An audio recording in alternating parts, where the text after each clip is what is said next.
My name is Jens Hilke, and I'm a conservation biologist with Vermont Fish and Wildlife Department. Also presenting today is Claire Rock from Central Vermont Regional Planning Commission and Jamie Fidel from Vermont Natural Resources Council. And we're really pleased to be presenting Implementing Act 171 Land Use Planning to Address Forest Fragmentation. I'm going to hand it over to Jamie for some introductory remarks. Great, thanks, Jens. So here's an outline of the presentation for today. We're going to give you a brief intro to the planning provisions that are embedded in Act 171, and then we'll walk you through the process of what you need to do in order to comply with Act 171. That includes a proposed kind of 5-step process that we'll outline, which includes assessment and mapping, identifying community values and collecting community input, identifying your goals and policies, and incorporating everything into a future land use plan, and then some identified implementation action steps. And then we'll sweep by providing you with some resources at the end of the presentation. Okay, so the planning provisions of Act 171. So Act 171 was a large forest omnibus bill that passed in 2016. And the provisions that we're going to walk you through really relate to land use planning. There were other provisions in the statute to help with maintain the forest products industry in Vermont and pertain to other aspects of forest policy. But you see here that what was added to the state's land use planning goals is now the specific highlighted language here to manage Vermont's forest lands so as to maintain and improve forest blocks and habitat connectors. And Act 171 requires town and regional plans to now indicate those areas that are important or require special consideration as forest blocks and habitat connectors, and to plan for development in those areas to minimize forest fragmentation and promote the health, viability, and ecological function of forests. In addition, Act 171 clarified that a municipal bylaw may not regulate forestry operations. This was a bit of a gray area. There was some confusion as to whether this was under the state purview or whether municipalities could actually regulate forestry operations through their zoning, for example. And this statute provides a definition of what a forestry operation is, and it clarifies that this is covered under the state's jurisdiction. So if it relates to forestry or management along these lines, the state has control over that. If there is land clearing that's happening on a property and that's related to development, that is still under the purview of something that a municipality could regulate through its land use regulations. Okay, so you see here the statutory reference 24 VSA section 4302 to the new state planning goal, and I've already read you this language, but I just wanted to give you a reference in statute here if you'd like to go and read the language yourself. Okay, so in regards specifically to municipal plans, here's a statutory reference. So for municipalities that choose to plan, and that is discretionary, Chapter 117 requires that a plan must include 12 elements, many of which are already related to natural resources. But now for municipal plans that are adopted after January 1 of this year, so we're now in the effective time slot, they must include a map that identifies forest blocks and habitat connectors. So the relevant and new language here is what you see in bold is new language. And so a land use plan shall consist of a map and statement of present and prospective uses that, and you see the existing language of what's required here. But now what's been added is to identify areas identified by the state, the regional planning commission, or the municipality, so it can be identified at any level, for the maintenance of forest blocks, wildlife habitat, and habitat connectors. And then to indicate those areas that are important as forest blocks and habitat connectors and plan for development in those areas to minimize forest fragmentation, promote the health, viability, and ecological function of forests. And the statute adds that a plan may include specific policies to encourage the active management of those areas for wildlife habitat, water quality, timber production, recreation, or other values or functions identified by the municipality. And a little later on, we'll walk you through some suggested policies that you may consider. And then here's the statutory reference for regional plans. So same consideration here for regional plans, that they identify the forest blocks and habitat connector areas and plan to minimize the fragmentation of those areas as well in the regional plan. Okay, there were some new definitions embedded in the statute, since we're now talking about planning for forest blocks and habitat connectors and minimizing the fragmentation of those areas. There are definitions here. The legislature was very mindful that they wanted to make sure that municipalities and regions understood that if a forest block is identified as being important, that it may include recreational trails, wetlands, or other natural features that actually do not possess tree cover. The idea here was they were signaling that these areas that are identified as forest blocks also have value, or one of the values is for recreation. Also, logging is exempt from regulation, and so that is another compatible use within forest blocks. They provide a definition for forest fragmentation here, as the goal is to try and minimize the fragmentation of these areas, but that recreational trails can be compatible. There is a definition for recreational trail at the bottom. The legislature was really talking about areas that would not be necessarily concrete, but that would be not trails that are not paved and could be used for these kind of uses. Those are all compatible with areas that are identified as forest blocks or connectors.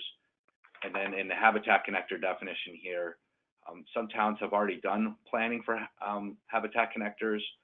Many communities have called some of these areas wildlife corridors. The legislature was just mindful that you can, those two terms can be used so that there's no confusion. You can use either wildlife corridor or habitat connector to get at those kind of features here that are defined.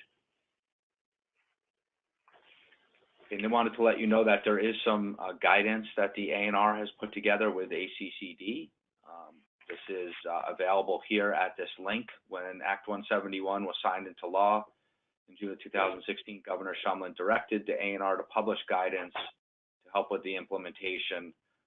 Specifically, the governor suggested that that would be a revision to the Agency of Commerce and Community Development's planning manual, which is something that already you should be considering or following when you're doing your land use planning. But now this Act 171 guidance is available for you. It's now in draft format. It should be finalized very soon, but you can go ahead and use this guidance to walk you through essentially the presentation that we're now going to provide. So if you don't get down all the information, you can use the guidance document as a reference, and as was already mentioned, this presentation will be available as well. And with that, I'm going to turn it over to Claire. Great, thanks, Jamie. So as part of this webinar, what we're kind of proposing is kind of outlining a process that you could use in your town, and maybe you're already using a planning process very similar to this to provide a level of guidance and assistance to help you meet the provisions of Act 171. So as part of this webinar, we're going to go through the 5 planning steps that are outlined in the ACCD planning manual, and we'll talk about each of the 5 steps and how you can use these steps to help address the provisions of Act 171. So this is just a little bit of a roadmap to kind of show you where we're headed, and now I'm going to hand it over to Jens, who will start talking about step 1, the community assessment. Great, thanks so much, Claire.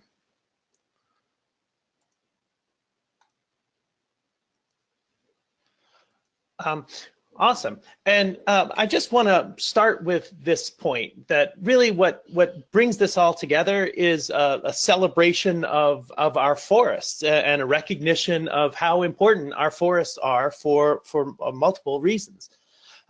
So let's get into that. What are some of the benefits of large forest blocks? Well, from my perspective, first of all, they offer biological diversity, and they offer places, scenery and clean air and clean water. Large forests provide working lands for the forest industry. They provide economic benefits of recreation and tourism. They prevent erosion and reduce flooding. They provide land for hunting, fishing, wildlife viewing, and the associated economic benefits of those activities. Large forest blocks transmit fewer tick-borne illnesses. They grab carbon out of the air and slow global warming. So there's this whole range of benefits to society that we get from large forest blocks. Now, I mentioned the economy, and I just wanted to show a few points related to that. Forest recreation and tourism provide $1.9 billion to Vermont annually. Forest products add another $1.5 billion to that, and that's about 12% of Vermont's GDP, or about 20,000 jobs. Fall foliage tourism accounts for about 25% of the tourist income. Hunting, fishing, and wildlife watching, $685 million into the Vermont economy. And intact wetlands and riparian areas reduce damage from floods. So we get this whole range of benefits, both economic and cultural benefits from these large forest blocks. And so what we're going for is managing for an ecologically functional landscape. What that means, generally speaking, is trying to meet multiple values at the same time. And that's really possible. We can have working forests with silviculture and recreation and allow for some development. And the question is just, how are we going to manage those different uses? But it's certainly possible to do that. And so what the question we should ask ourselves is, well, how can we manage those? How can those competing uses to maintain an ecologically functional landscape? And so we're going to dive into that a little bit more.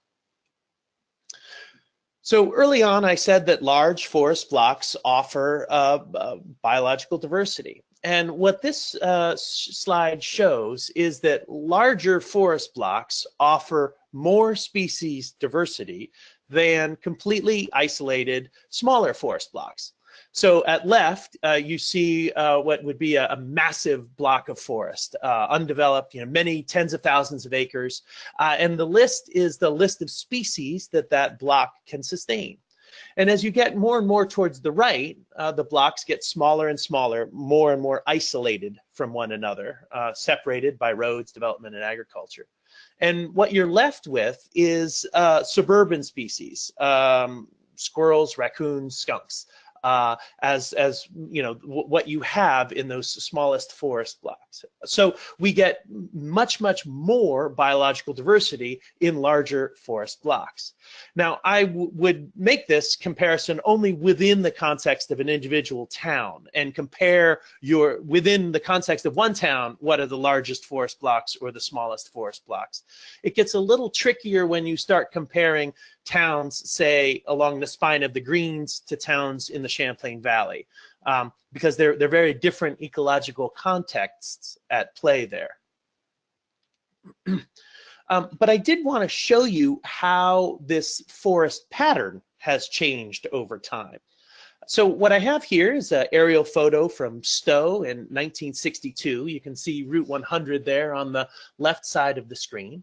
And what I've done is I've colored what I consider to be forest cover from between 1962 and 2011. And I'm going to take you through a sequence of those changes. I'd like you to pay particular attention to the top part of the screen and the left side of the photo. Because here in 1962, from my perspective, this forest block at center of the image is still relatively well connected, both north-south and east-west. Okay, so let's put this in motion. By 1974, we see some of the first roads have come in. 1980, a couple more roads. 1996, there's been quite a lot of development, single-family home development on each of those roads. 2007, there's been more. 2011. So here in 2011, what I see is a block that has been isolated to the north. While there are still trees that aren't shaded green in that photo, those aren't forest blocks from a wildlife perspective any longer. They're less than 20 acres. They're completely surrounded by roads and development. So you might be interested to know that the total amount of green, of forest cover, on the slides between 62 and 2011 has not changed. The only thing that's changed is the pattern of those forests, and the pattern has shifted towards becoming more isolated. And so we get fewer benefits from this more isolated forest block than we would from a more connected one. So here's that area today. You can see what Route 100 along the center, and the block that I just showed you is at the absolute bottom of the screen. But I wanted to just think about this same area from a wildlife perspective. Particularly, there are a variety of mammal species that travel large distances to get what they need, to meet their life needs. Different food sources at different times of the year, finding access to water, mates. There's a variety of reasons why they move. But look at black bear. They've got a home range of 30+ square miles. Bobcat in the Champlain Valley have a home range, the males, of 27 square miles. River otter will travel 15 to 30 linear stream miles. So if we look at this same landscape here in Stowe, and we think about it from the perspective of these species that are moving far distances, what does this landscape look like? Well, at left on this image is what we call the Mount Mansfield Forest Block. It's 72,000 contiguous forested acres. Now that's a mix of public land, private land, but it's all forested. All 72,000 acres of that is forested, and that's tremendous. That's a huge amount of space for individual animals, far-ranging mammals, and many other types of species, and that's also the core habitat for populations of these animals. Now, what I just colored in blue is the Madonna block, and in between those two blocks, forest blocks, is Route 108. And we know that Route 108 is closed to truck traffic. It's closed to all cars in the winter, farther up. And that from a wildlife perspective, there are still opportunities to cross 108 between these two blocks. So I might consider these blocks as essentially connected and adding up to 104,000 acres. And so functionally speaking, because these two blocks remain well connected, they're behaving as if they're much bigger than their acreage suggests because they remain connected. Now, across that area that I had showed you earlier, an area that we refer to as the Shutesville Hill area, is the Worcester Range block, and part of that is Putnam State Forest, but there's also a lot of private land in there, and that's something like 45,000 acres. So if we can maintain the connection between the 105,000 acres that we talked about earlier and the 45,000 acres of the Worcester Range, again, these blocks would be functioning as much bigger than the individual acreages suggest.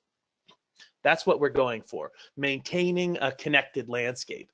And I do use the word maintaining because in Vermont, we still enjoy a fairly well-connected landscape. We're just trying to avoid screwing up something that we currently enjoy.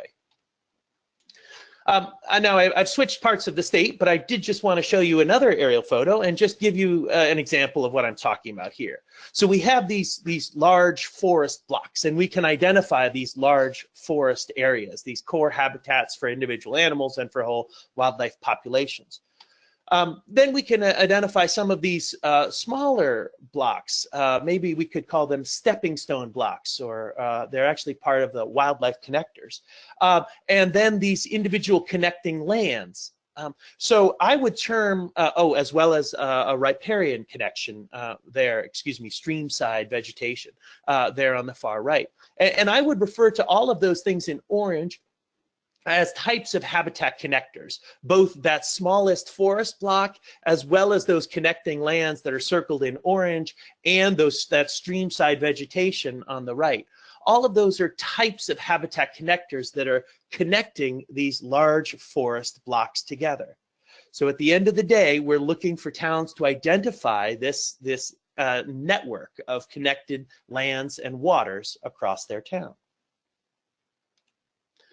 Now, connectivity is going to look different for different species. Here's an aerial photo from the northern part of Shelburne Pond. And the little yellow dots are from a GPS collar that we put on a bobcat that lived in that area.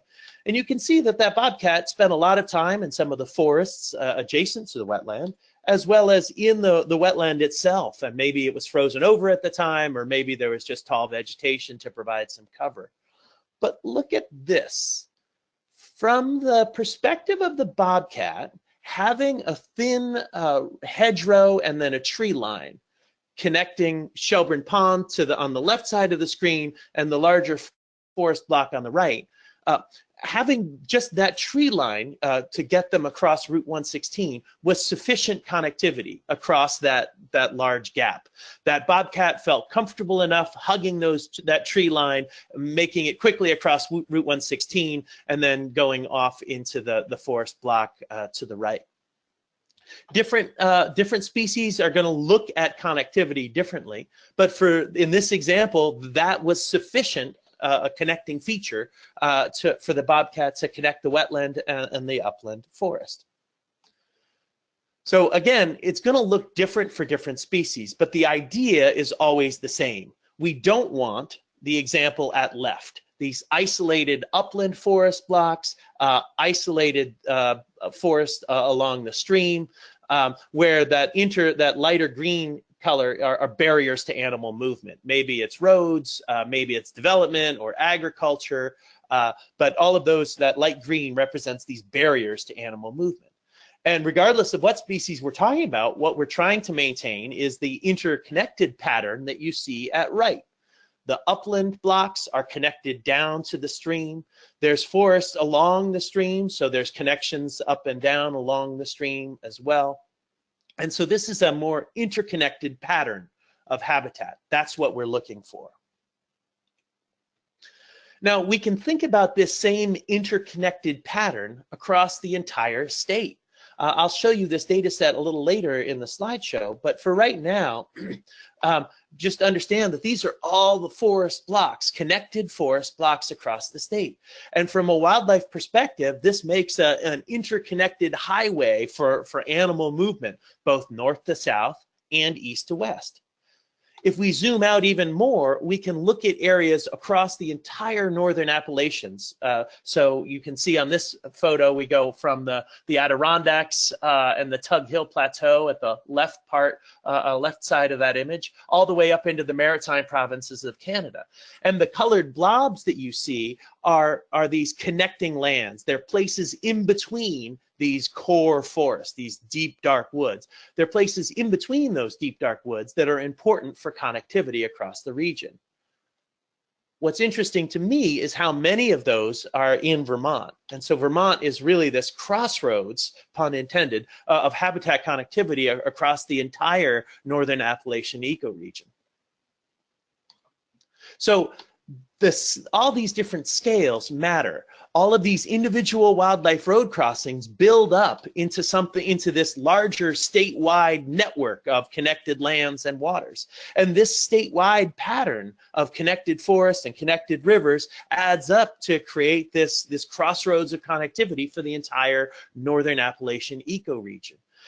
All of these different scales matter, and so we're trying to make sure that the towns can acknowledge their role in this larger pattern.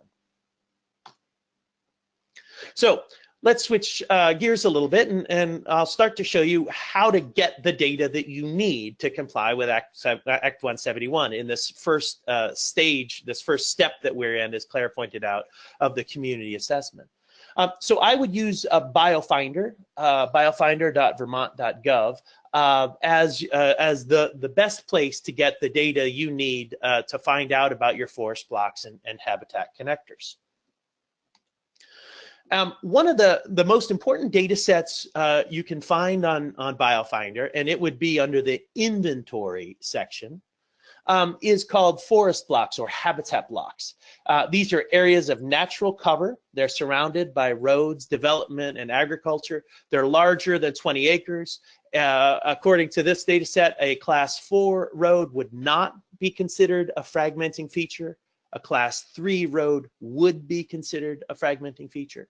And what you see at right is the pattern of these forest blocks statewide, where the bigger blocks are darker and the smaller blocks are lighter colored.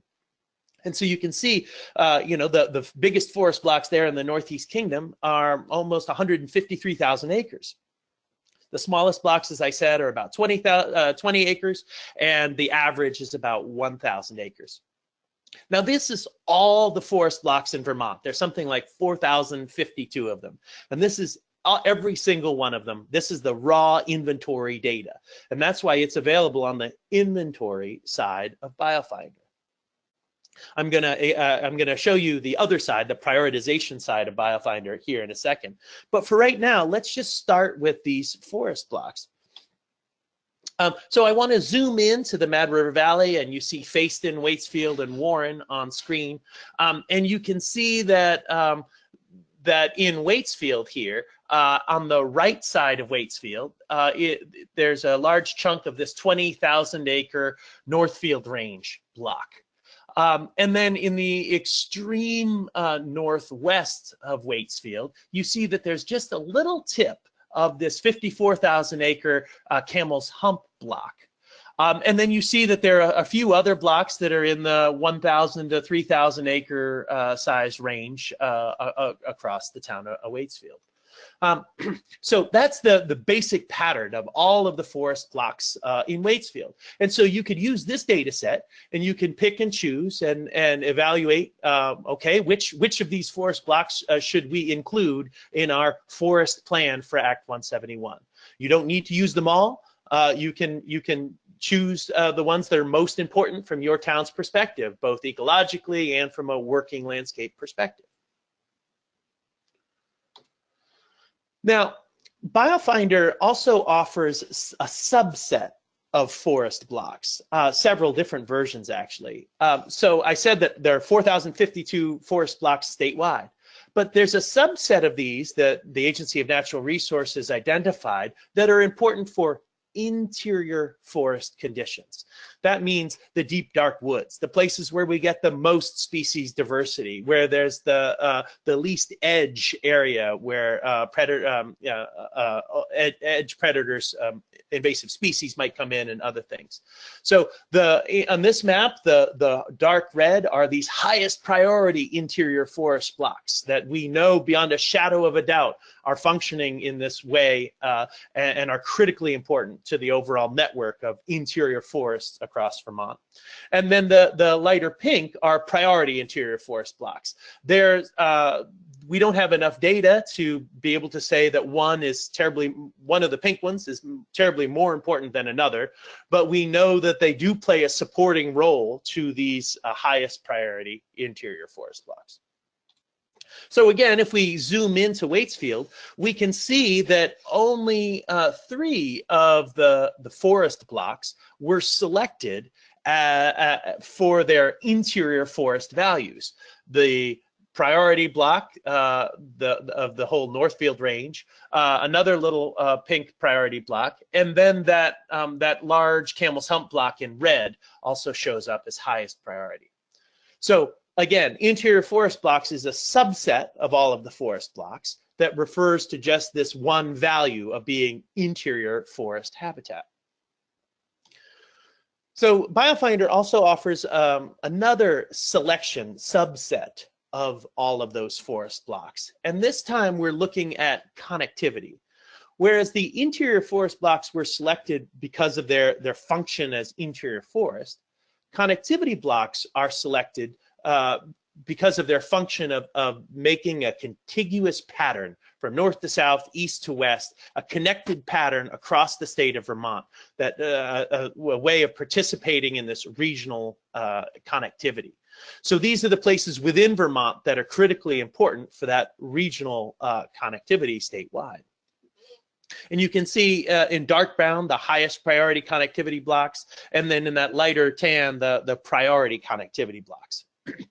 And again, as we zoom into Waitsfield, you'll see that there's a slightly different selection of forest blocks that were selected for this function of connectivity. Again, that Northfield Range block, this time it shows up as highest priority from the connectivity perspective, and 3 of those other smaller blocks to the west show up as priority connectivity blocks. But from the connectivity perspective, I just want to point out, you see that arrow on screen. I just want to point out there's incredible connectivity, i.e. wildlife movement, north to south and south to north along that Northfield range. And then there's, within Waitsfield, there's this potential connection between the Northfield range and the Camel's Hump block. So it shows up as white space between those 2 blocks, but there's this potential for incredible connectivity between the largest forest blocks here in Waitsfield. So from my perspective, I would want to flag all of those blocks. And so the little piece of the Camel's Hump block that shows up in Waitsfield, from my perspective, is much more important than just the tiny little acreage it offers in Waitsfield. Because, again, because of this connectivity function.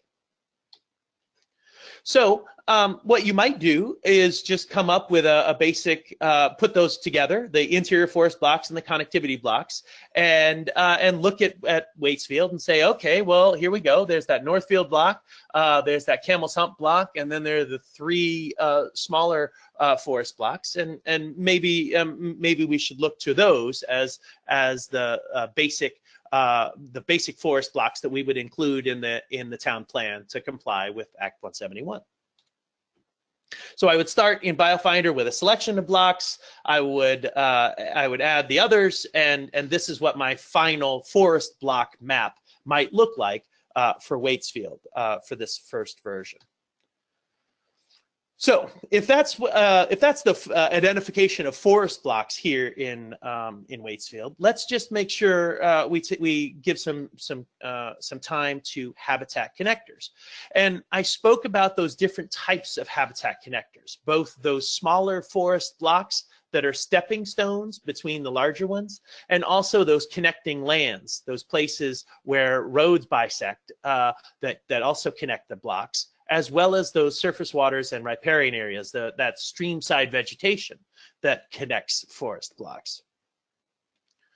So here in Waitsfield, you know, I'm just going to add in the surface waters and riparian areas, that stream-side vegetation, and those important streams, rivers, lakes, and ponds and their surrounding vegetation.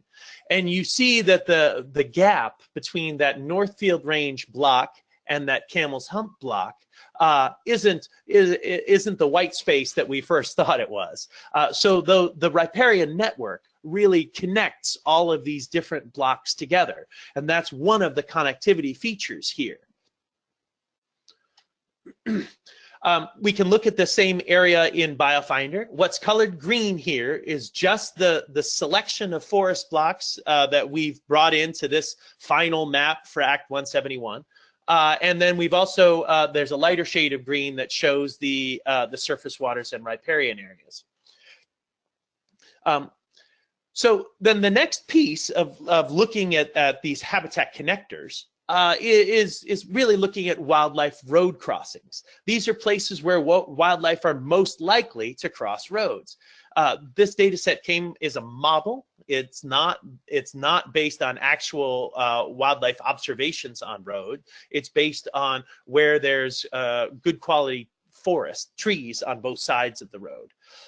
And so, like every data set, it includes some inaccuracies. It's a model. But we might start with that here in Waitsfield, again, as one of the pieces of the habitat connectors element. Now, again, I'm switching towns, but again, these smaller forest blocks can play a role as connecting blocks, as part of these habitat connectors. So what I show on screen right now is the town of Ferrisburg, and you see those priority interior forest blocks here in, it's actually a mix of forest and wetland here in Ferrisburg. And then we can add in that surface water and riparian areas, and you can really see that sometimes in some contexts, these habitat connectors can be just as important as the forest blocks. In a more fragmented landscape like the Champlain Valley, the mix of forest and connectors together is what's critically important, because together they form the network. So we want to include these smaller forest blocks as sometimes as habitat connectors. So I'm just going to bounce back to Waitsfield and show you again those wildlife road crossings, and just remind you that again it's okay to simplify.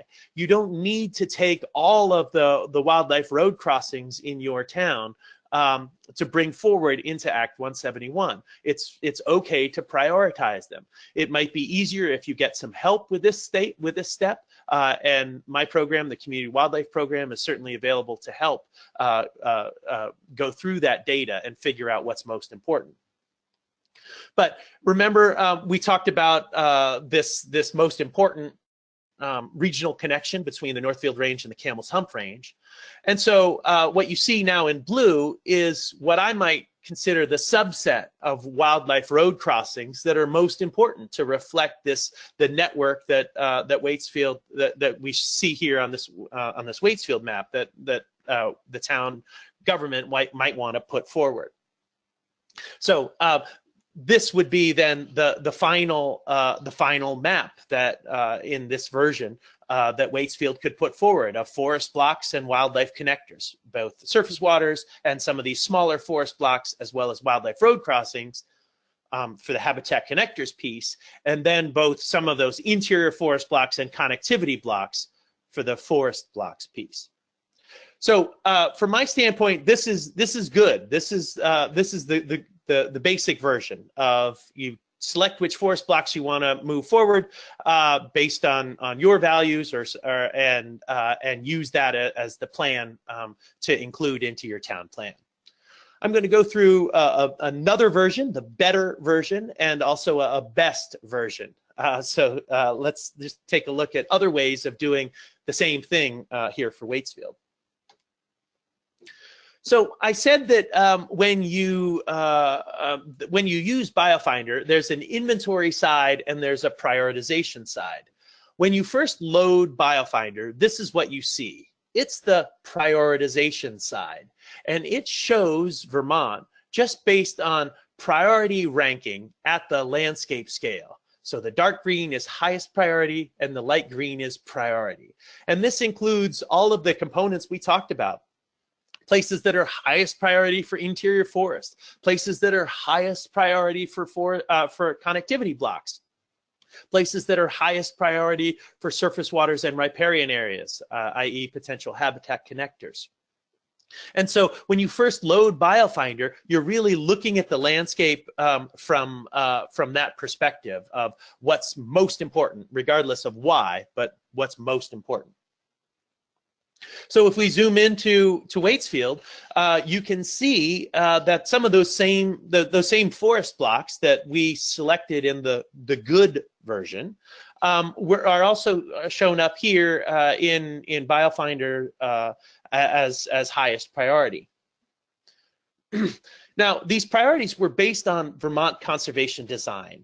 And this is all about maintaining ecological function in Vermont, maintaining an ecologically functional landscape.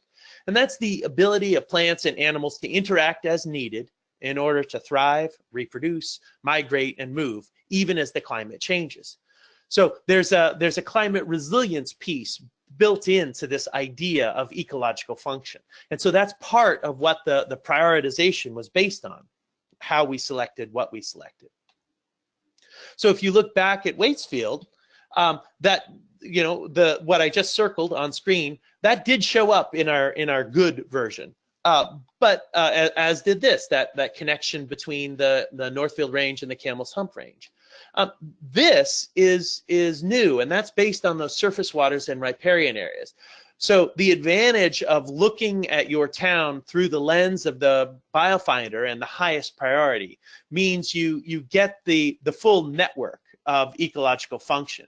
all of those blocks that were selected for various reasons, from interior forest to connectivity to physical landscape diversity and surface waters and riparian areas.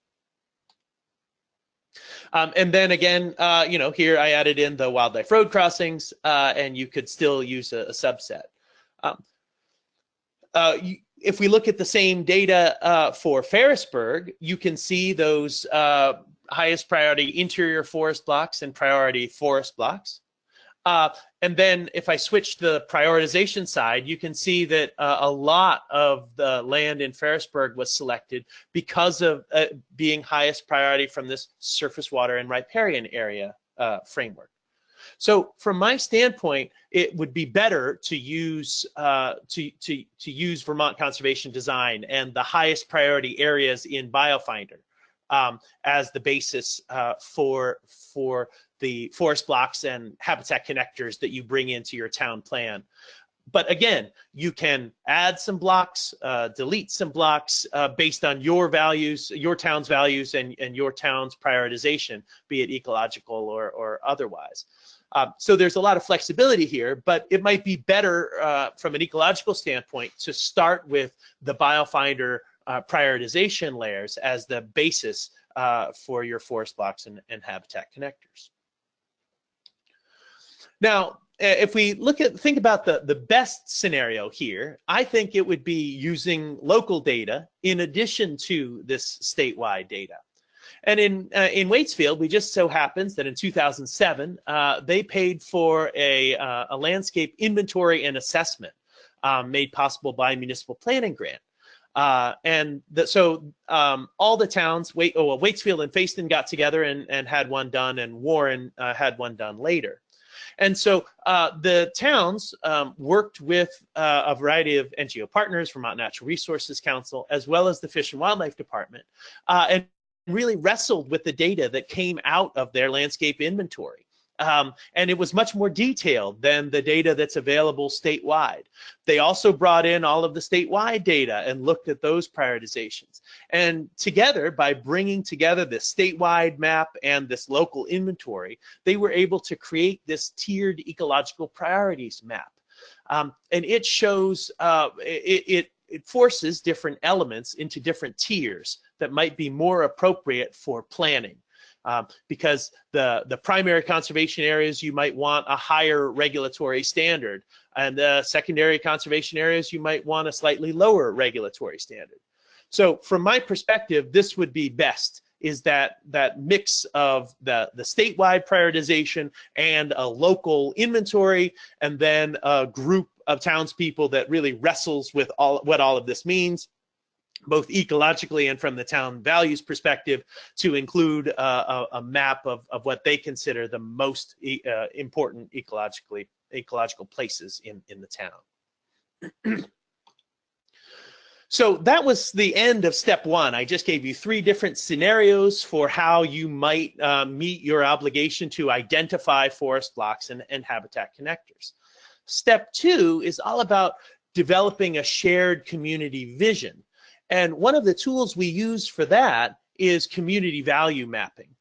What you see is a picture from Richmond, Jericho, Bolton, and Underhill, Bolton and Huntington, that did some community values mapping. And what they did is they got as many people in the room together as possible and asked, what do you love about living in this landscape? And the different small groups circled different areas that were important for their values, whether it was quiet or working landscape or community feel, whatever the value, they circled different places as important for different reasons. And then this is that same area, Richmond at left, Bolton at right, Huntington below, and Jericho above. That's something of a heat map where darker colors represent where there are more overlapping value groups. That's not to say more people thought those values were important. It's to say that there are more different groups. So the red areas were going to be important for a variety of different reasons, from working landscape to recreation to quiet to ecological values. But it's a very interesting process, because you learn a lot about the town and specifically what places are most important for what reasons. And then you can overlap that with ecological priorities. So I'm back faced in Waitsfield and Warren, and you can see the community values map, the heat map for this area, where darker colors show more overlapping values. And then the cross-hatched areas are these are the large forest blocks. So for Waitsfield, you see that there's a tremendous correlation between the importance, the ecological importance of the Northfield Range and the diversity of community values in that area. You can also see that the community values map picked up the incredible importance of the Mad River for recreation as well as ecological reasons, whereas the forest block analysis alone did not, unless we included the surface waters and riparian areas. So a tool like this can be a great option for helping to develop a shared community vision. So with that, I'd like to turn it over to Jamie Fidel.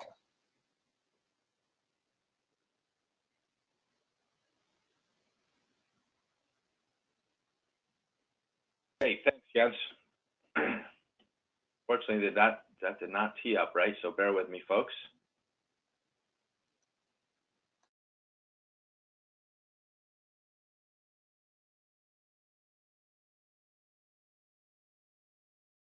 Okay, now Jens has walked you through how you can go through a mapping process, albeit whether you decide to identify areas that the state has helped to flag as important areas, perhaps at the region, or as Jens identified, it could be through local inventory or local values. You've identified your community values. You've looked at doing some kind of overlay. And now that that mapping process is done, the next step is to include this information in a natural resources map that you may have for your town or region. So these are recommendations that we're suggesting to you. So Act 171 requires you to incorporate information into a future land use map. We're also suggesting that since your natural resource map is where your town or region will typically identify important natural resource features, that you would also want to go ahead and at least provide some consideration of the mapping process that you did for Act 171 purposes and put it into a natural resources map if you have one. After you update the map, then you want to complete your assessment for the town plan by analyzing the conditions and opportunities and threats affecting the identified forest blocks and habitat connectors. And then you can update the natural resource or your land use chapters of the plan with language regarding the condition of the forest and the benefits provided by forest blocks and habitat connectors and the threats facing these areas. So that's kind of a typical approach that you would take for other natural resource features that are identified in your town plan, and we're just suggesting rounding out your natural resource or land use chapters with this information. Okay, then specifically in regards to the Act 171 process, we'd recommend that you identify your goals and your policies for these features. So the state land use goals, 24 VSA 4302, provide a good starting point for thinking about community goals for forest blocks and habitat connectors. So the language that I showed you at the beginning of the presentation could be a goal that you identify for your own town plan or regional plan, and that's forest lands should be managed so as to maintain and improve forest blocks and habitat connectors. So you can opt to use this same language as a goal, but perhaps as a first step, what you want to do is review any existing plan goals that you already may have and see how well they address the state planning goal that's listed here. And so you may already have some goals in your town plan or your regional plan that relate to trying to minimize forest fragmentation or maintaining habitat connectivity. So see what you already have on the books and then look at potentially updating. So here are some examples of goals that you could incorporate for purposes of implementing Act 171 if you decide not to mimic the state goal that we just showed you. One option would be to maintain and improve the ecological integrity of intact forest blocks, or to maintain and improve forest blocks that are large enough to support working forests, or maintain and improve the ecological integrity and functionality of habitat connectors. So these are here as examples for you to consider. come up with your own language too that reflects your own goals that you would like to identify. Okay, and then the next step would be to select policies that reflect the specific natural resources and community values which you've identified. So as I mentioned before, in the language up here that's highlighted in this gray box, the legislature in the statute suggested that your plan may include specific policies to encourage the active management, forest blocks and habitat connectors for wildlife habitat, water quality, and you see other values identified here. So it's really up to you. It's within your own discretion to decide what kind of policies you would like to include. And so one community might, for example, focus on landowner incentives. Here's sample language at the bottom here in a bullet that you could support landowners working to reduce fragmentation of important forest blocks and habitat connectors, for example, through enrolling in the current use program or through other conservation efforts. Other policies may choose to focus on how land development actually takes place. So for example, in Montgomery, one policy that they have identified is development shall be designed and sited in a manner to limit the fragmentation of large blocks, contiguous forests to the greatest degree possible. Another example can be found in the Two Rivers Ottaquechee Regional Commission regional plan, that development should be designed and sited in a manner to preserve contiguous areas of active or potential wildlife habitat. Some language here about corridors connecting habitat, incorporating that into plans for management and conservation of forested areas, and to actually not approve fragmentation of significant and necessary wildlife habitat. So that's another example, and you can decide what is appropriate for your town, but we wanted to provide you with a couple of examples here. And as I mentioned in the guidance before, there are other policies for you to consider, some of which are listed here. So this is not anything that's already embedded or found within a specific municipality, but these are options that we collectively thought were ones that you could consider. So for example, something to deal with the encroachment of development into interior forest blocks. You can see the suggested language here. And that would either be to limit the development or the encroachment, or to decide it may be more appropriate just to minimize the fragmentation. You could also look at any roads that are longer than a certain distance. Here, for example, 1,000 feet would be prohibited in a block. You could decide what the appropriate distance would be. Similar here, some language to consider on reducing impacts of development on habitat connectors and minimizing fragmentation of forest blocks and habitat connectors. For example, at the bottom here, roads, driveways, and utilities shall be designed to avoid or minimize, you could select which is appropriate, fragmentation of identified forest blocks and wildlife connectors. So you could look through the guidance and you can consider some of the policies that are there as models for you to consider to try and make this planning process a little bit easier. Okay. And with that, I'm going to turn it over to Claire.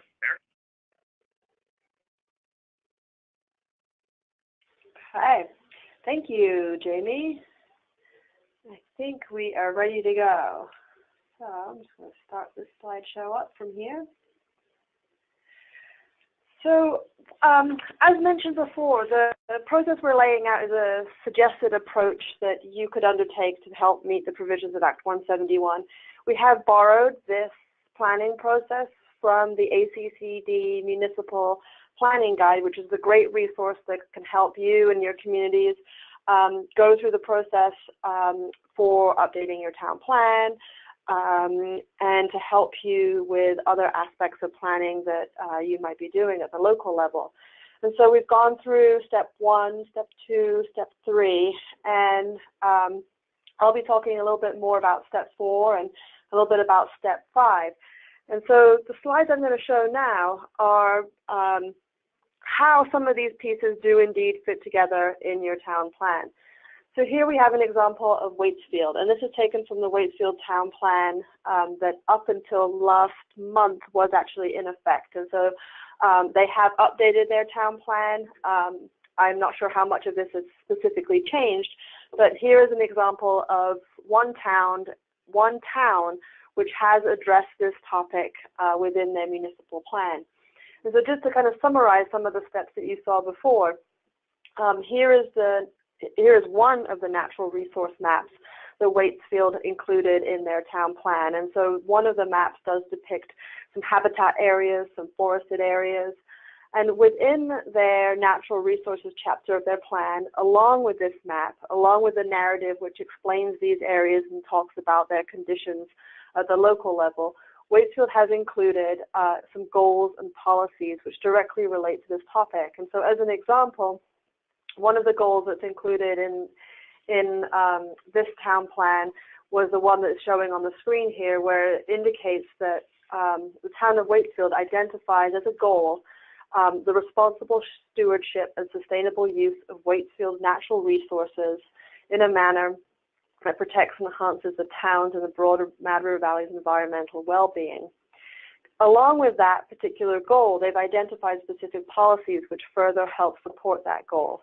So the examples that are shown here is one of the policies they've identified is to identify and protect important natural resources, including significant wildlife habitat. They've also included a policy which states that they want to support the local efforts of regional and statewide conservation organizations to protect open space in Waitsfield.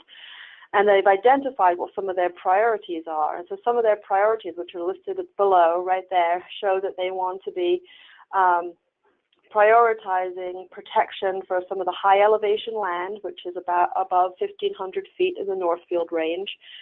And if we were to look on the map that accompanies these, the Northfield Range is indeed that area on the right side of the map, which is hatched in a brownish color.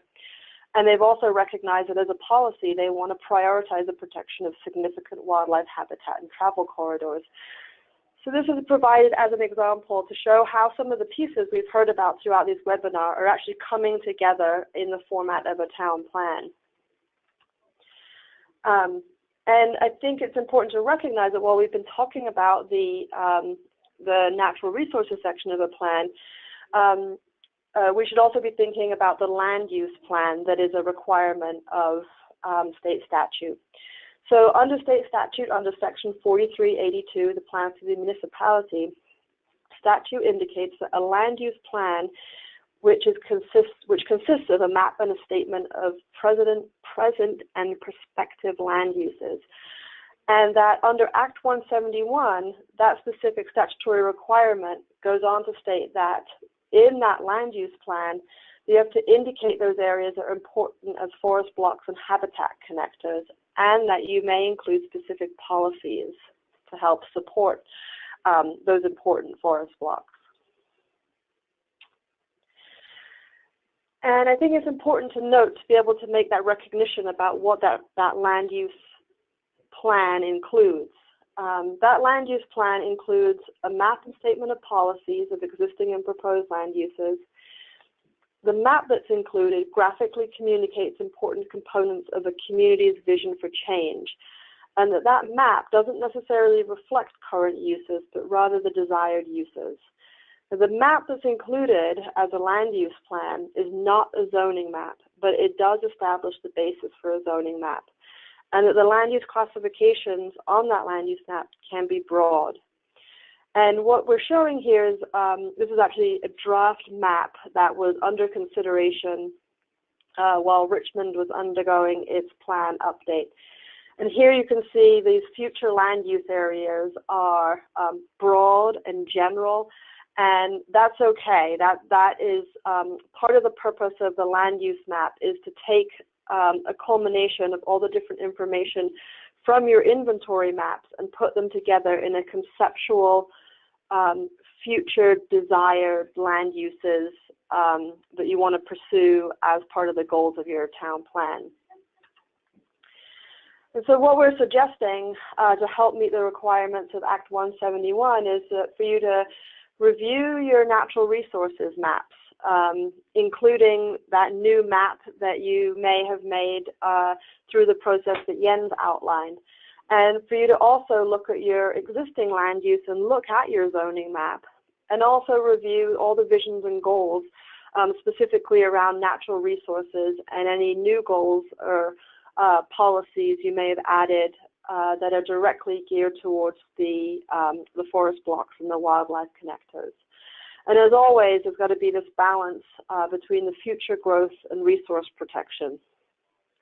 One place you may want to start looking, once you've kind of gone through the assessment process that was laid out earlier, is to see if your town plan already may include a conservation district or natural resource area or a forest reserve district.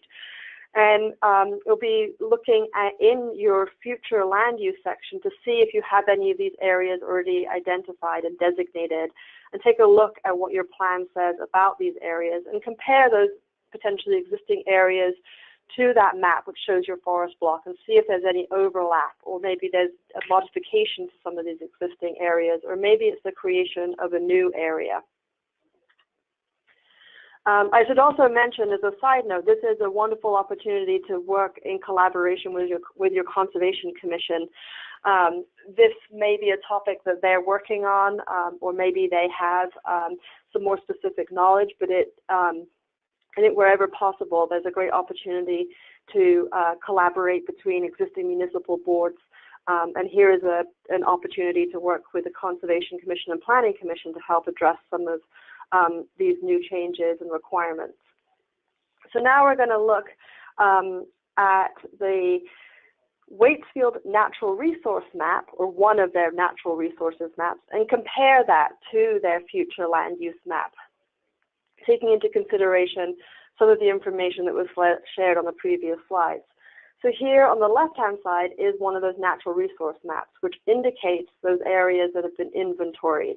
It's showing where there are different wildlife areas, where there are different forest areas. It's showing the floodplain around the river, and then comparing that map to the map on the right, which is their future land use. You can see how they've taken that forest habitat area that's identified in their natural resource map, that's shaded and hatched in like an orange or brown color that's on the right side of the left map, and how that's translated into the green area on the future land use map. And that's an area that they've now designated as the Forest Reserve District. You can see how the boundary is slightly different. They've had to make a decision. They've had to take into account what their current land use is. They've had to take into consideration feedback they've received from both the public and the select board. And all these different elements will kind of add into or contribute to that future land use map.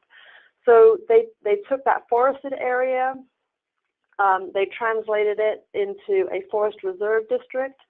They chose an elevation line of 1,500 feet to create that boundary of that forest district. And all of those components of how they came up with that area and that elevation were all laid out within their natural resource section. If we were to look a little bit deeper about what is this forest reserve district that they've indicated on their future land use map, as contained within the text of the Waitsfield Town Plan, it states that the Forest Reserve District is defined as all the lands with an elevation of 1,500 feet and above, and that it defines that features of that Forest Reserve District include large tracts of productive forest land, and according to the Vermont Biodiversity Project, extensive areas of core wildlife habitat. So they're indicating a local inventory, the Vermont Biodiversity Project, where they've used information gathered from a local inventory, and they've used that information to help guide them in areas in which are of importance to them for protection. Now their land use plan, the text that goes along with their land use map, goes on to specify what types of compatible uses should be allowed or encouraged in that forest reserve district to ensure that it maintains its ecological integrity. And so the text that's included here is just a piece of that, the text that accompanies a particular district. And so it states that in order to limit the adverse impacts of additional residential development in the district, the upgrade of roads and subdivisions of large forest parcels should be discouraged. Now, if we were to kind of reflect upon some of the information that has been shown early in this webinar, I think part of this is also a recognition that wildlife travels beyond and through municipal boundaries. And so if we were looking at the forest blocks and wildlife corridors on a more regional level as depicted by the maps on the left-hand side, we can see that not only is the wildlife traveling kind of north to south or south to north, but also, as Jens had indicated, there's also a very large forest block that's located in the northwest corner of Waitsfield.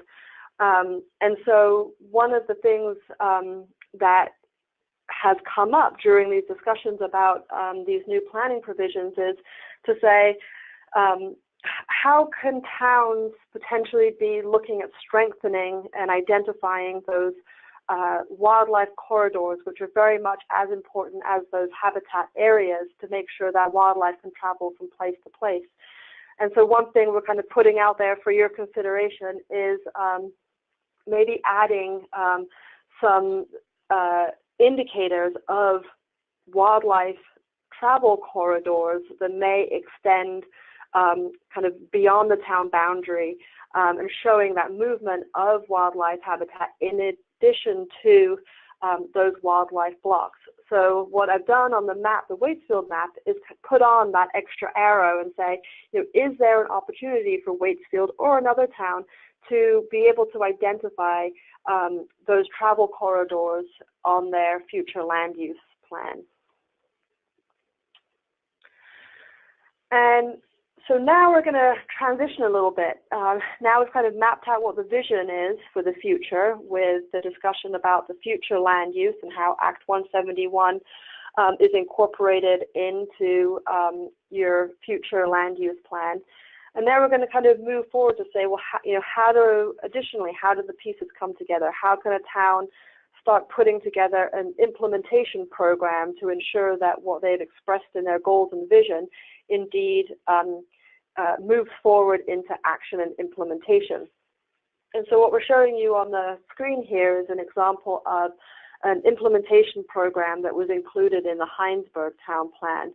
What they did is they took all their goals and actions that were throughout their town plan, and they put that into a matrix.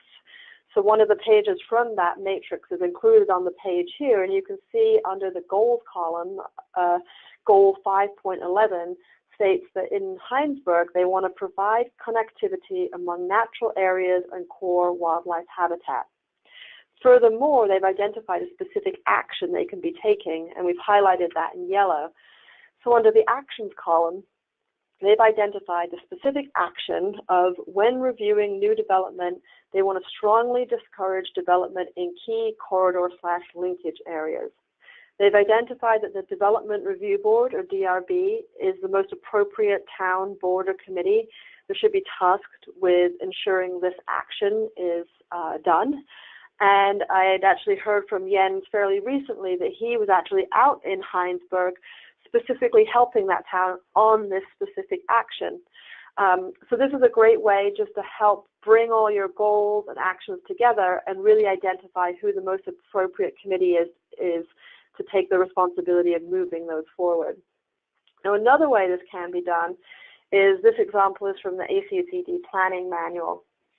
They've organized this implementation plan a little bit differently. So instead of arranging it by listing all the goals, what they've done is they've developed an implementation strategy for each element of their town plan. So the one that's shown here is the implementation plan for their land use section of their town plan. And the first action or strategy, which is identified there, is that they want to hold public meetings on land conservation options and follow up with individual meetings with key landowners.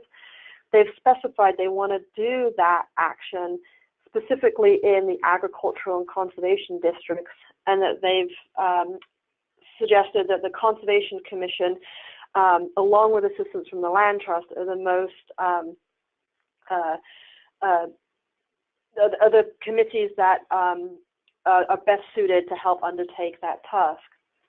So there's just some examples of taking the information you gathered on forest blocks, incorporating them into your town plan, incorporating them into the maps, the goals, the policies, and then translating them over into your land use chapter. And then also some suggestions on how you can really ensure that any actions or goals you presented indeed have some follow-up by identifying specific groups that can take that action on. So I'm now going to hand it back over to Jamie, that is also going to talk a little bit more about developing an implementation plan.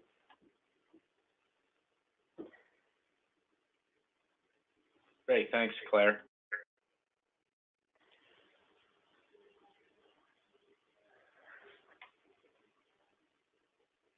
So as far as some of the actions that you can consider for your implementation plan and putting it into some kind of organized chart that similar to one that like one that Claire was showing you, really what we wanted to suggest to you is that there are a suite of actions you can consider, and they range from non-regulatory options to those that may be more regulatory in nature, and either or are suitable or some combination. And it really depends on what are the goals and the policies and the community values that you have in your municipality, and what kind of actions you'd like to implement. And as Claire mentioned, be sure to identify who will carry out each action step, for example, Conservation Commission or Planning Commission, and how and when it will be implemented. So we really just wanted to walk you through some examples of some non-regulatory and regulatory actions that you can consider. Also going to highlight a resource that's available for you that goes into much greater depth, explaining how you can read about some of these implementation strategies. On the non-regulatory side, you can consider identifying action steps such as promoting the current use program in Vermont, which allows landowners to enroll, manage their lands as working farms or working forests. Property taxes are reduced significantly if there's a management plan and there isn't development on the land. So that'd be one goal as far as how to try to maintain intact forest blocks or connectivity areas that may have overlapping values with current use.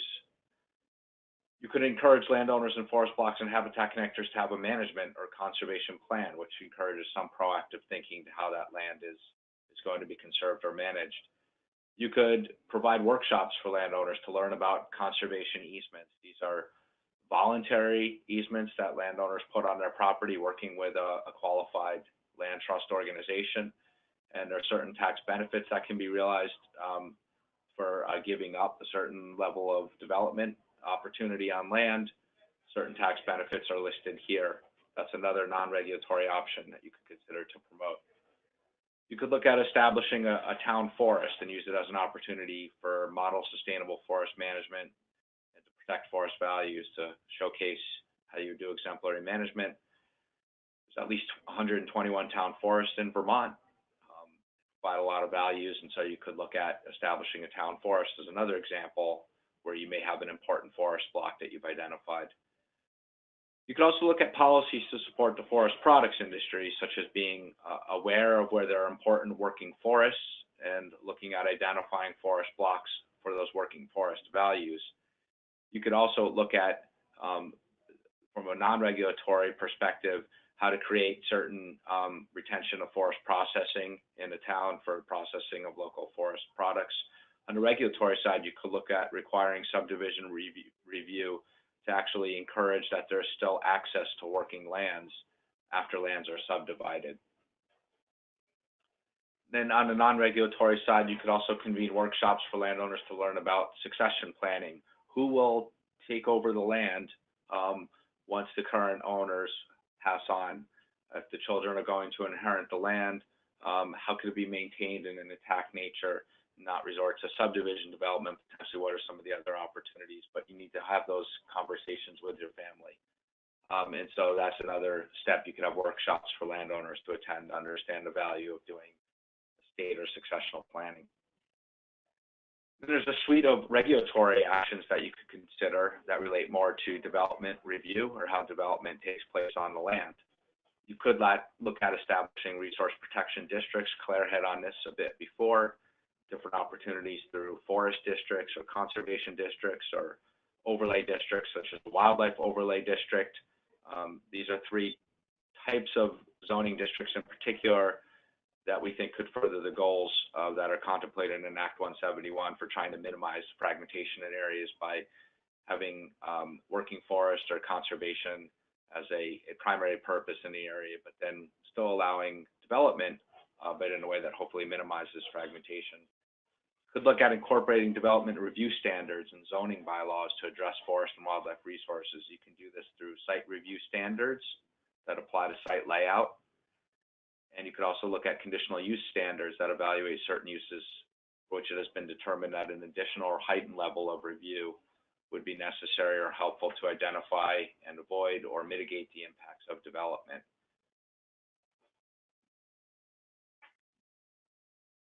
You could either create subdivision regulations if your town does not have them. 50% of towns in Vermont do. And if you are one of those in the 50% that has subdivision regulations, you could look at updating them to have actually some specific standards to address forest fragmentation, to try and minimize fragmentation through the subdivision layout.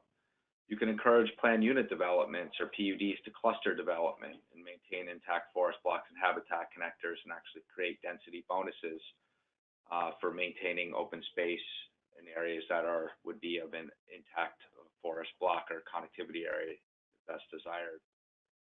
You can investigate the feasibility of alternatives to maximum lot size to guide development. So some towns actually have large maximum lot sizes in areas that they want to retain as working forests. But sometimes if you have those large lot sizes, you may actually end up fragmenting that landscape. And so you could look at alternatives to actually have smaller minimum lot sizes with or you could have large lot sizes, but also then have standards to minimize fragmentation as that's met. You could look at reviewing and strengthening local road policies to reduce forest fragmentation.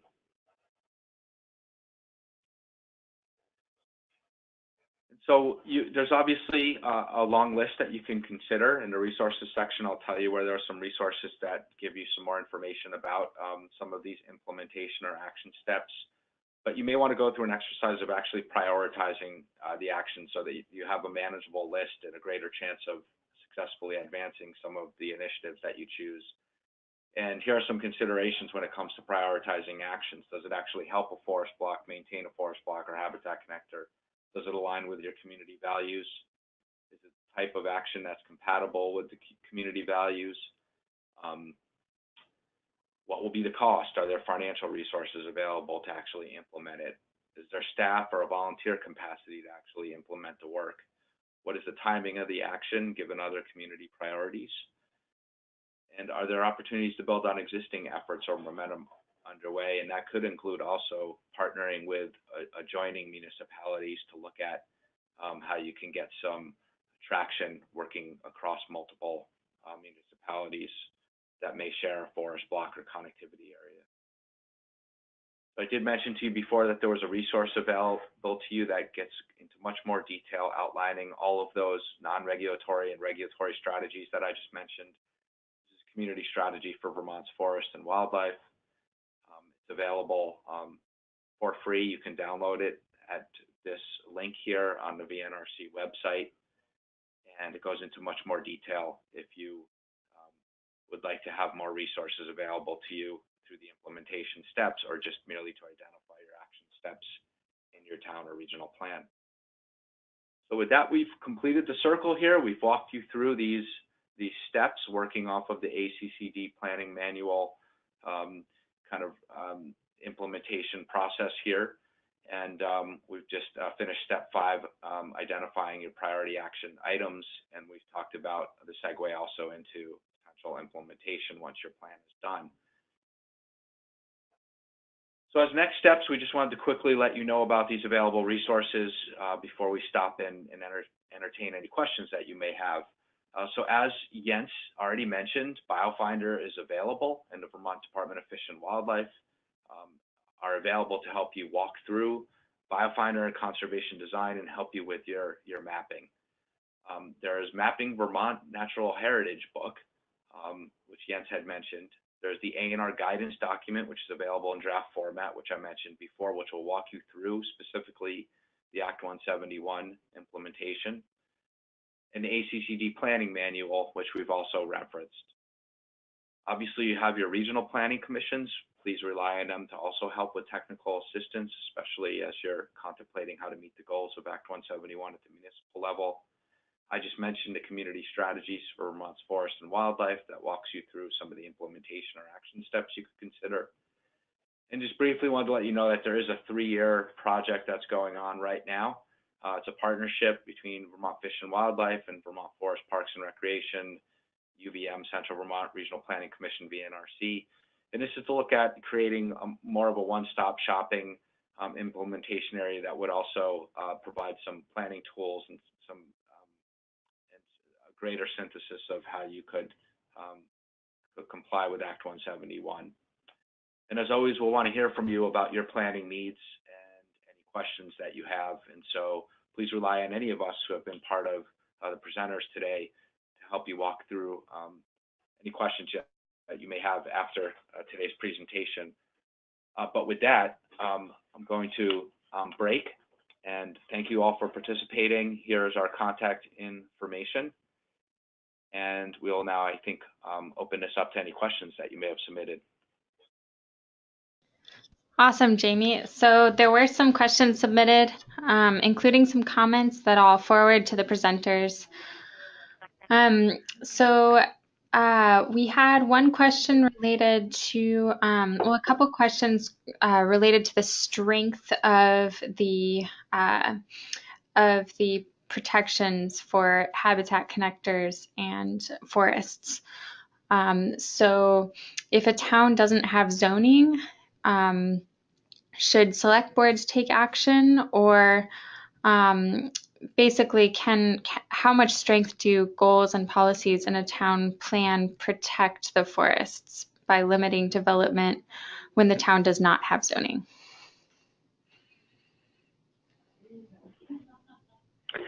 So I'll jump in with a response. And I think that's a great question, and I think that's something that many towns or some towns out there, may be grappling with, and it's going to have to be that balance between is the town plan, does the town feel there's anything in the town plan that is kind of a strong enough value or a strong enough goal where they would consider regulations, because you could implement some very basic subdivision regulations, and you don't have to go the whole zoning route. But I think it's also good to recognize that the policies or the actions in your town plan don't specifically have to be regulatory. The town can be undertaking projects or programs, reaching out with partnerships with other organizations to develop projects that are non-regulatory in nature, but still have the end goal is to be helping protect some of these large forest blocks. So I think there's opportunities for non-regulatory actions the town could be undertaking, and those can be very valuable. I guess I was kind of over to Jamie, if you have something specific that you feel you wanted to contribute kind of on the regulatory side. Jamie, if you have anything to add to the response to that question? Well, Claire, I think you gave a really appropriate response there. That if there is no zoning, then it's certainly appropriate to look at non-regulatory options as things to consider, especially to meet the goals of Act 171, and also to hopefully be able to maintain the future of some of the identified blocks or connectivity areas. I think that on the regulatory side, without the zoning, then it may be hard to influence some large fragmenting subdivisions that could be proposed, and if that was then something that was of concern to the town, then maybe you would have a discussion about whether it's appropriate to have zoning or not. But if that's the sentiment of the town, then I think, Claire's answer is the best one, that then you focus on your non-regulatory strategies. Great, thanks. We had another question about, and I think this may actually have been gone over, but can elements related to preserving forest blocks appear in several sections of a town plan, or do they have to be in one chapter?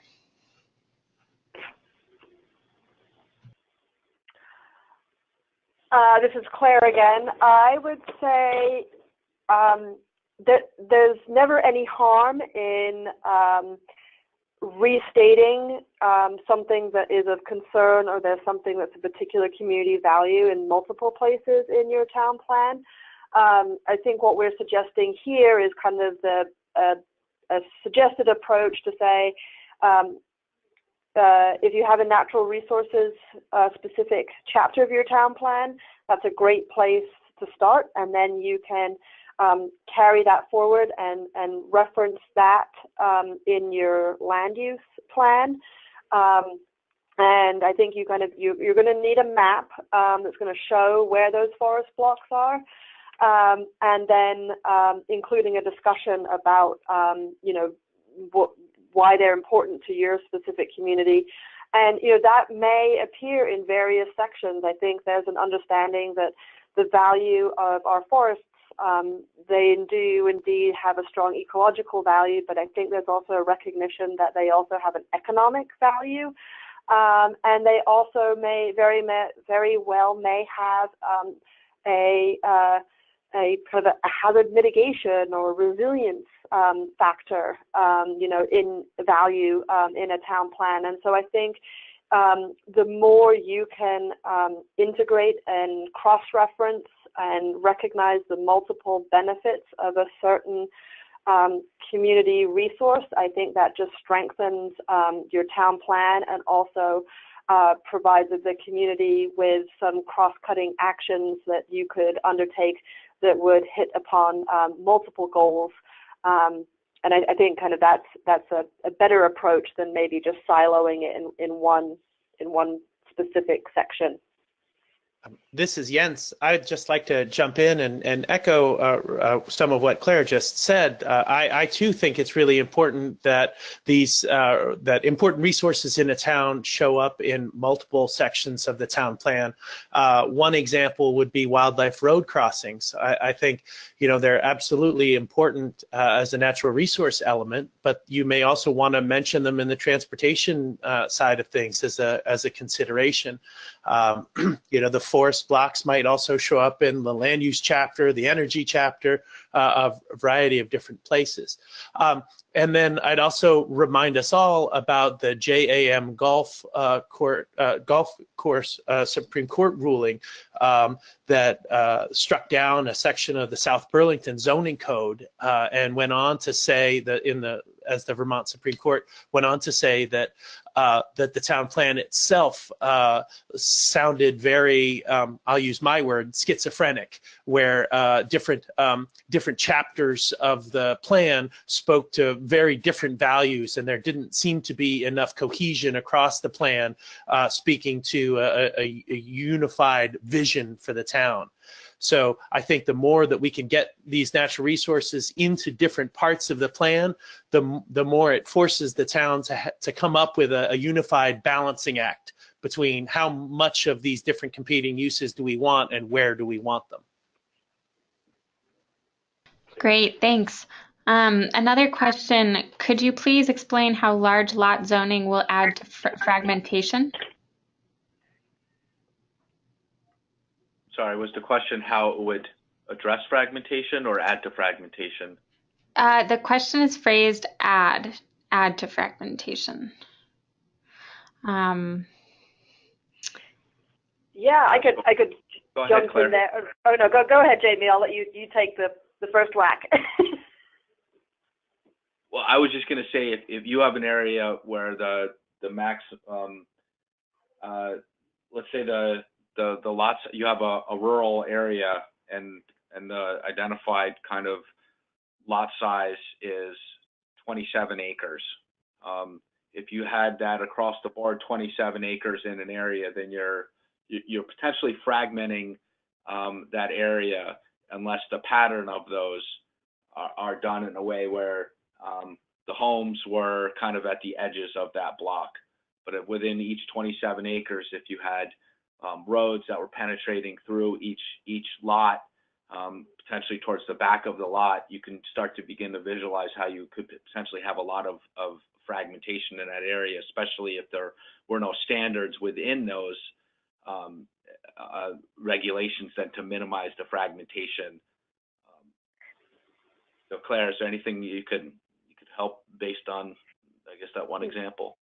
Yeah, no, that's my same concept that I was thinking in my head. And so if we were kind of to think, okay, then what do you need to do? I think it's the large lot zoning by itself is probably not a it's good to help protect those forest blocks. But I think if you take the large lot zoning and then you add another aspect where you're either trying to cluster development in a certain area, or minimize the ability to, maybe you're limiting the length of a road or the length of a driveway, so you're really ensuring that any development on those large lots is being directed to just a corner of the lot or a certain area of the lot. And I think so it's not just the large lot zoning which is going to help and may indeed hurt, but I think it's kind of, you're having to look at what additional regulations can help further kind of the goal. So it's not just the large lot by itself. Cool. One other question, is there a deadline for completing Act 171? This town plan update deadline is July, and they indicate that they worry about getting the work done by May for hearings.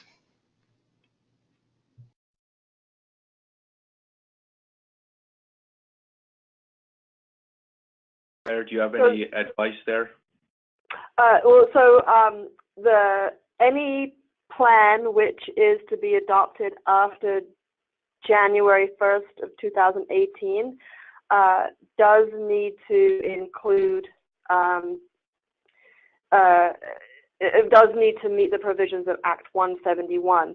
And that primarily becomes a requirement if your town is looking to get regional confirmation and approval of their planning process. So if you are seeking your regional approval by your regional planning commission, then you do need to include the provisions from Act 171, because the law does state that any town plan adopted after January 1st does need to comply. This is Jens. I would just add that, technical assistance is available, and my program, the Community Wildlife Program, is available to help on the science side of things, understanding the science and selecting those blocks and mapping. You can get technical assistance from the Regional Planning Commission or Vermont Natural Resources Council or other agencies. So, if the deadline of your town plan is a problem, I would suggest getting help to be able to meet that deadline.